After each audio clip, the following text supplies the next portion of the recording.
was all just stories. My uncle saw what he wanted to see. Deckard sacrificed much to protect this world.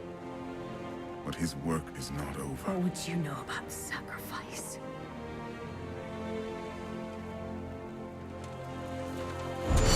Imperial. The ancient law of the high heavens strictly forbids us from interfering with the mortal world.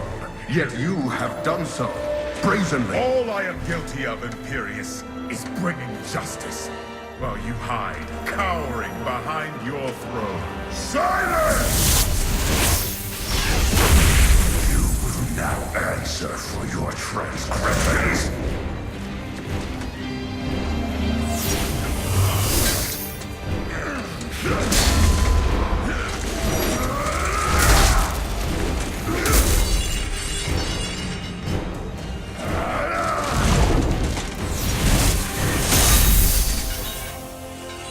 You cannot judge me. I am justice itself. We were meant for more than this.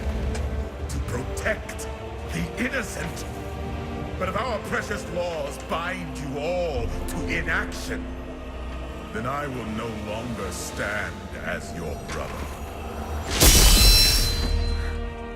You chose to be one of us.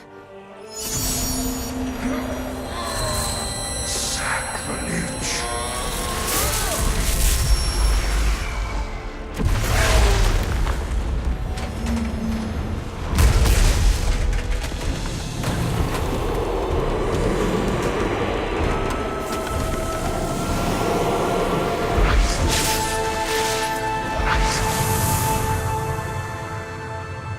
Thus, I fell willingly.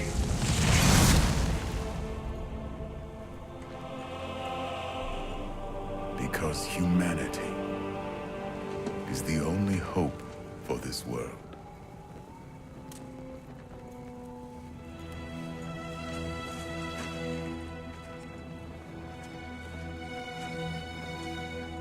I never believed all your crazy tales.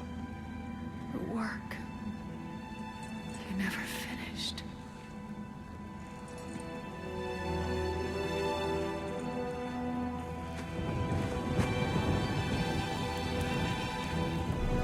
I will finish it, Uncle. I will carry on for you.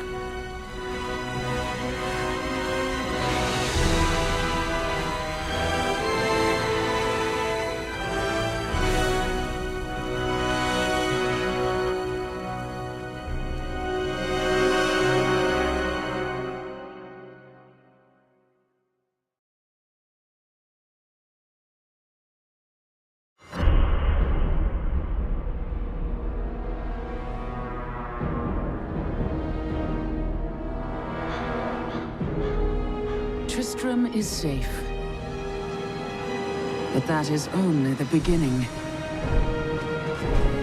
The great eastern city of Caldeum has fallen under the sway of Belial, a lord of hell.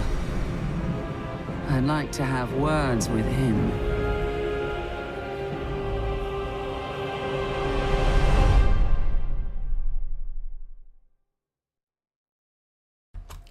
Hi YouTube, and welcome back to my Diablo 3 series. And as you could see by that introduction there, that we are now into Act 2 of Diablo 3 with a total of 5 acts in the game now. There were originally 4, but with the expansion we are now into Act 5.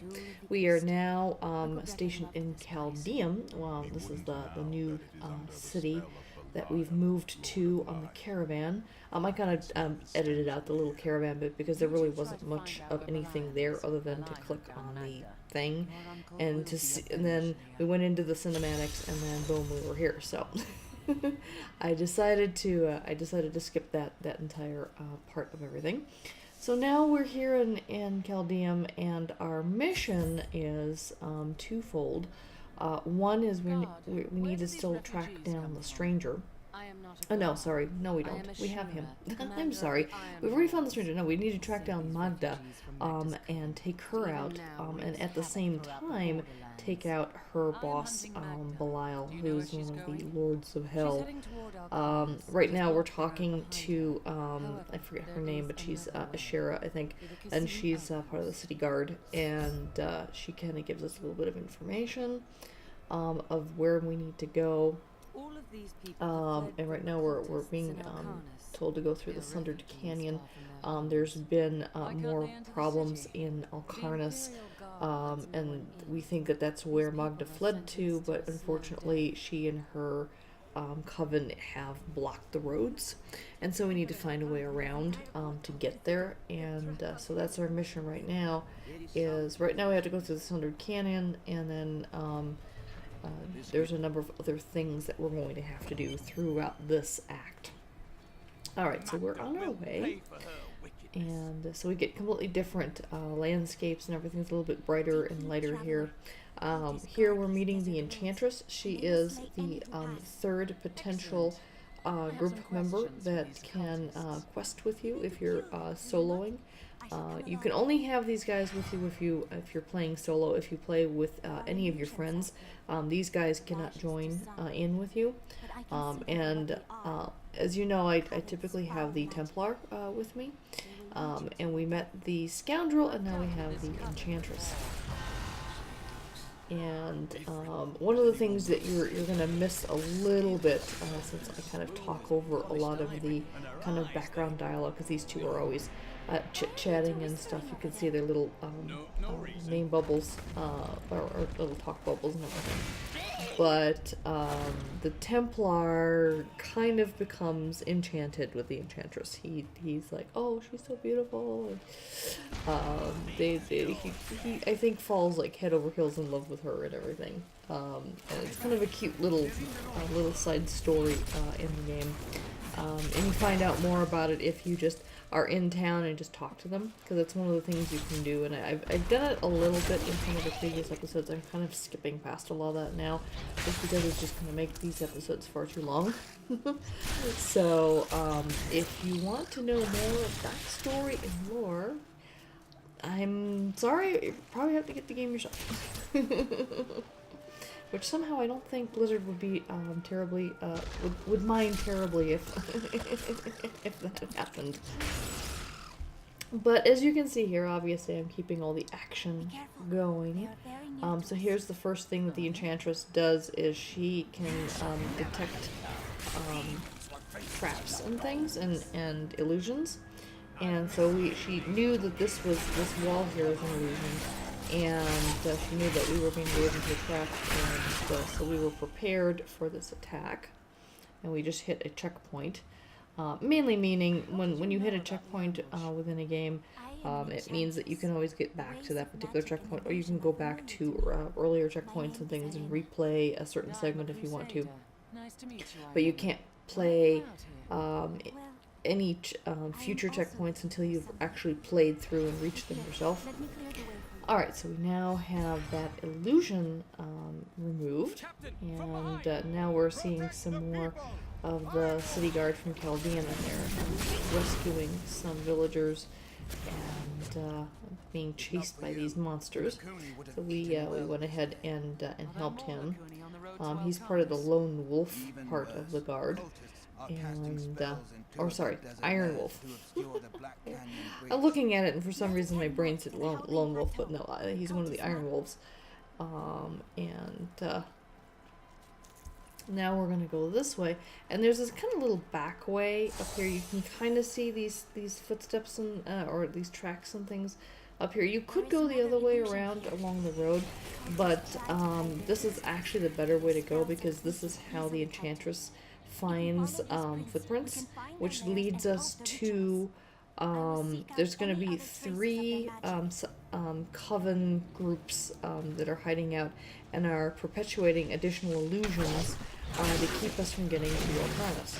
And so our task right now is to go and find the hidden conclave rituals and disrupt the altar rituals. And there's going to be 3 of them. So, and the enchantress helps uncover or helps us find where they are. I mean, you can just run around randomly like we have in the past, looking for hidden caves and that kind of thing. But this is a little bit nicer because she helps us find things. Unfortunately, it doesn't make my episode any shorter because it's still kind of a long slog to get through all of this. But here's the first hidden conclave. And go ahead and disrupt this ritual, which also allows us to free a couple of prisoners who were, I think, part of the ritual sacrifice or something, but we rescue them in time. There should be Where another these ritual at coven. the cellar to the east of here. Alright, so there's that. Now we're just gonna keep going and find the other 2. Look, Out here more on the hidden Howling footprints. Plateau. I can imagine this not being a very pleasant place. Oh, and look at that, we have a treasure gnome troll, whatever the heck he is. Treasure seeker. Whatever, but in order to get this treasure, we have to kill him, so. Alrighty, but no, I was saying that this place does not look very pleasant. I mean, it's brighter than the areas around New Tristram, but you can see that it's, you know, there's quite a wind blowing up the sand. And any of you has ever been in a sandstorm, you know, I've not been in a proper sandstorm, but I have been like out on a beach where there's wind and it's kicking up the sand and stuff, and let me tell you, it's not pleasant. And then because it's a desert, it looks like it's really hot there too. So between those 2 factors, it does not look like a pleasant place to be running around questing. Alrighty. So we'll keep running into demons and things along the way. Look, more That's hidden one of the footprints. things that kind of impedes our progress. And it would be nice to avoid them, but unfortunately...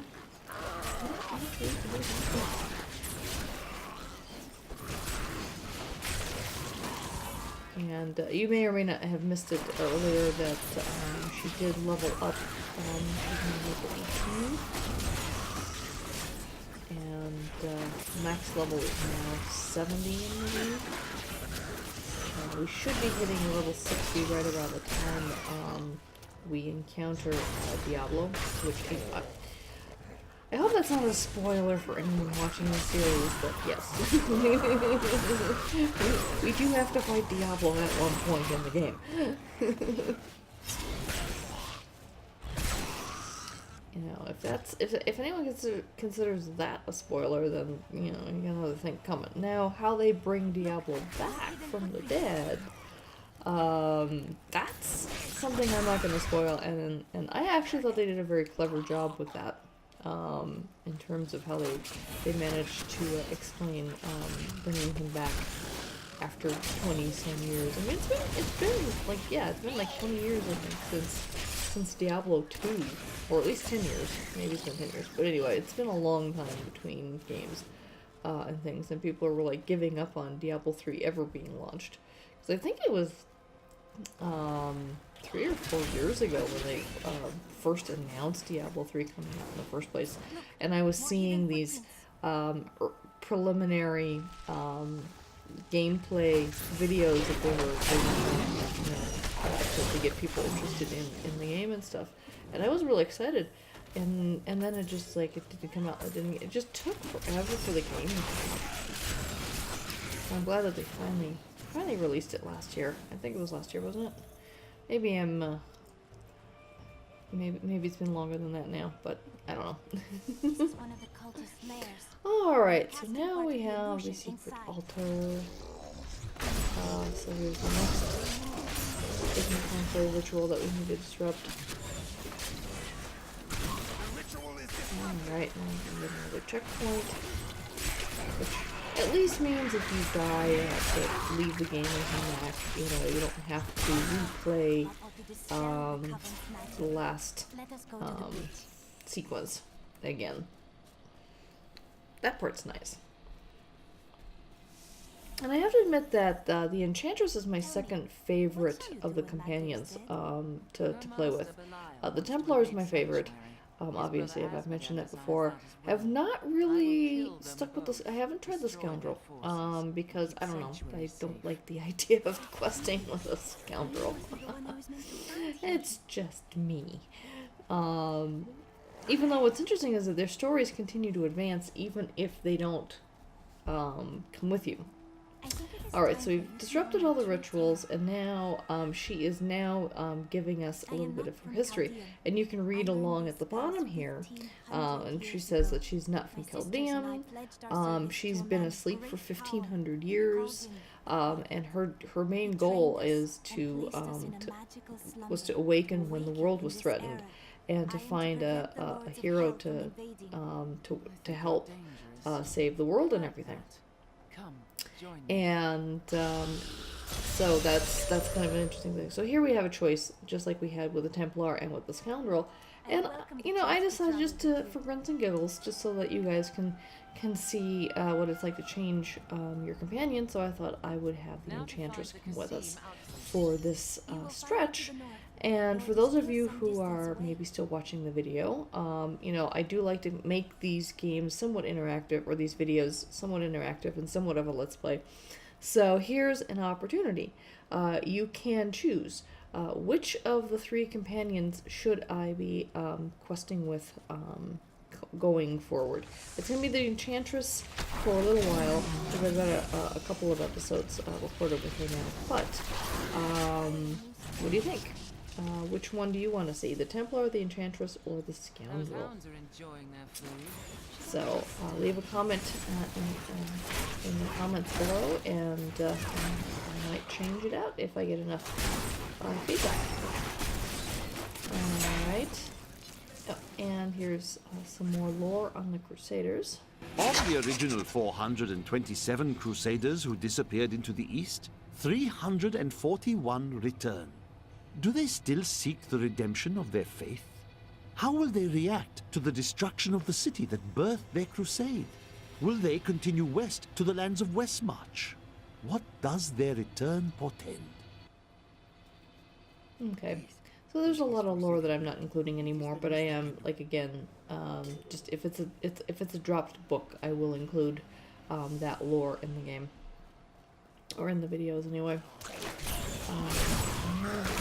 Demons everywhere. Alright.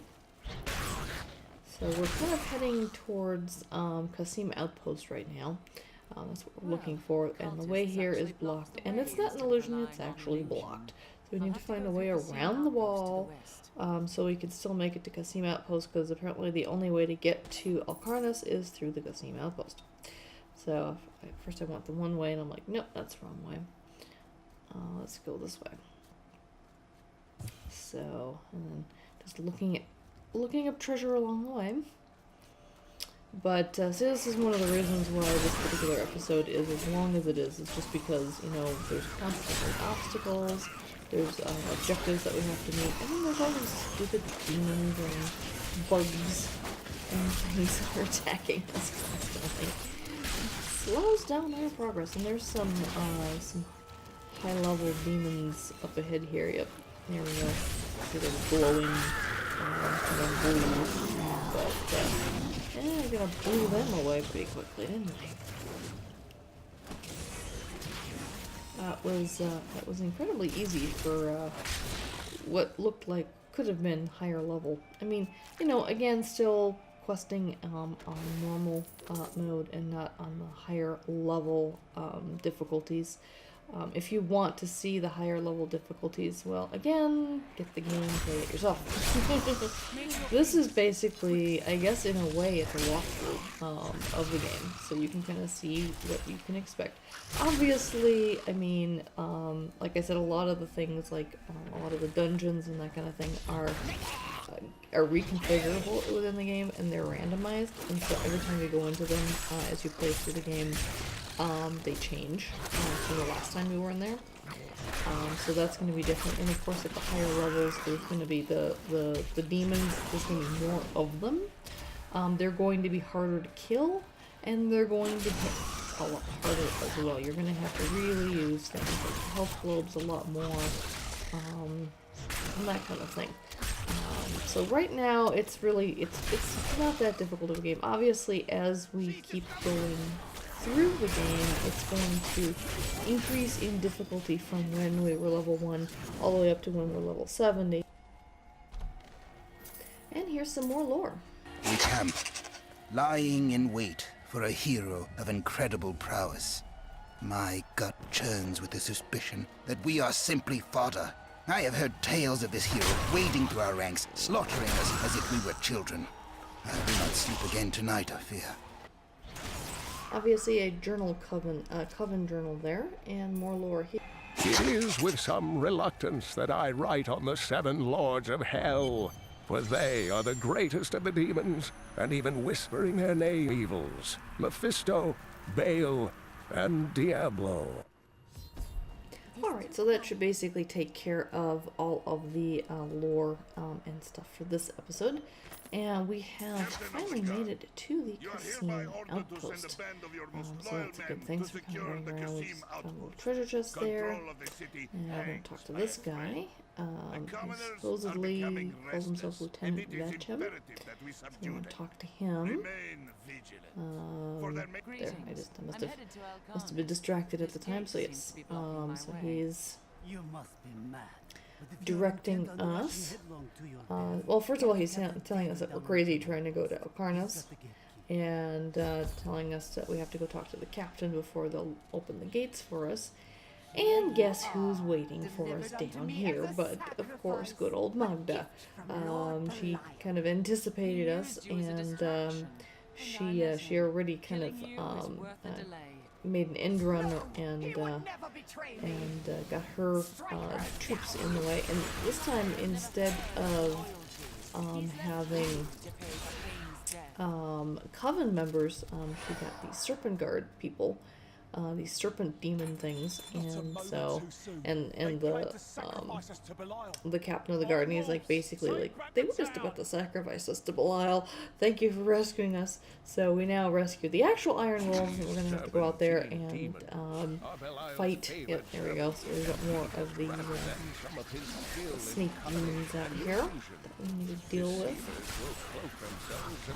Take care of them, and we hit level 19. Woohoo! Alright, so next episode will be the road to Alcarnas, and hopefully the demise of Magda herself, because she's getting darned annoying, isn't she? Alright, so that's going to basically wrap up this episode this week. Thank you so much for joining me. If you enjoyed it, please give it a thumbs up, please share, please subscribe, and until next week, take care, bye-bye.